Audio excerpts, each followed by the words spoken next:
नमस्कार दोस्तों। स्वागत है आप सभी का हमारे चैनल भक्ति ज्ञान में। दोस्तों आज मैं आपको चैती छठ व्रत की कहानी सुना रहा हूँ। चैत्र नवरात्रि के पहले दिन को सृष्टि का प्रथम दिन माना जाता है। इसी दिन ब्रह्मा जी ने अपनी इच्छा से सृष्टि का निर्माण कर प्रकट किया था। संसार बनने के साथ ही उसमें बहुत अंधकार था, सिर्फ जल ही जल था। इसी जल में योगमाया के बंधन में बंधे श्री हरि शयन कर रहे थे। ब्रह्मांड के निर्माण की प्रक्रिया में छठे दिन सौर मंडल का निर्माण हुआ। श्री हरि के नेत्र खुलते ही सूर्य और चंद्र बने। इसके साथ योगमाया ने ब्रह्मा की ब्राह्मी शक्ति से जन्म लिया, जिसका नाम देवसेना पड़ा।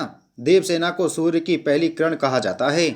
इस तरह सूर्यदेव और देवसेना आपस में भाई बहन हैं। संसार को प्रकाश और ऊर्जा की शक्ति छठवें दिन मिली, इसलिए छठ पर्व में सूर्य देव की पूजा करते हैं। देवसेना ही षष्ठी देवी कहलाती हैं। सतयुग के प्रारंभ में एक राजा प्रियव्रत हुए। उनकी कोई संतान नहीं थी। एक बार उनके राज्य में ऋषि लोमस आए। राजा का दुख जानकर उन्होंने यज्ञ और तपस्या से एक दिव्य फल प्रदान किया और राजा से कहा कि इसे रानी को खिला दे। रानी को इसे प्रसाद स्वरूप ग्रहण करना था, लेकिन उन्होंने इसे सामान्य फल मानकर चाकू से फांक करके अलग अलग समय पर खाया। इससे रानी को पुत्र तो हुआ, लेकिन वह मृत हुआ। राजा अपने पुत्र को लेकर शमशान पहुंचे और विलाप करने लगे। विलाप करते करते रात बीत गई और सुबह होने को थी। इसी दौरान सूर्यदेव के रथ पर सवार उनकी पहली किरण देवी देवसेना शमशान में पहुंची। राजा को इस तरह विलाप करते देख उन्हें दया आ गई।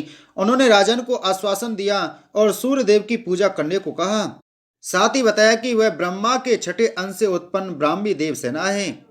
संसार के जन्म और मरण को संचालित करने वाली योगमाया वही हैं। इस तरह देवी ने राजन को गहरे जल में खड़े होकर शुद्ध मन और शरीर से सूर्य उपासना करने को कहा। कहते हैं कि राजन ने कई वर्षों तक तपस्या की, जिसके बाद सूर्यदेव और छठ माता ने उन्हें वरदान देकर पुत्र को जीवित कर दिया। राजन ने कहा कि भविष्य में अन्य लोग भी इस व्रत को कर सकें तो सभी का कल्याण होगा। तब षष्ठी माता ने कहा कि राजन, तुमने जितने भी समय तक यह तपस्या की, आने वाले समय में यह 4 तिथियों के बराबर का समय होगा। आज सप्तमी तिथि को तुम्हें सूर्य देव का आशीष मिल रहा है। ऐसे में 4 दिनों के अनुष्ठान को तपस्या की तरह निभाकर जो भी अर्घ देगा तो उसकी मनोकामना जरूर पूरी होगी। इसलिए चैत्र मास की षष्ठी तिथि को चैती छठ मनाने की परंपरा है।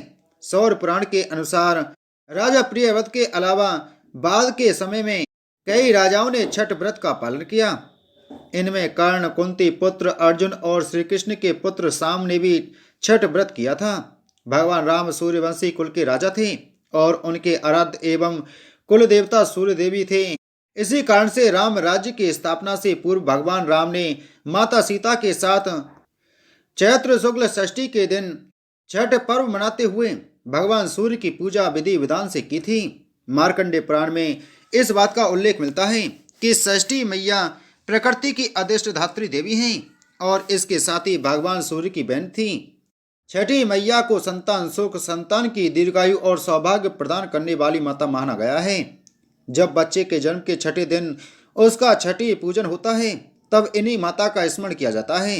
इनकी कृपा से न सिर्फ संतान को हर तरह की सुख सुविधा प्राप्त होती है, बल्कि उसके जीवन में आने वाले कष्टों का अपने आप ही निवारण हो जाता है। बोलो छठी मैया की जय।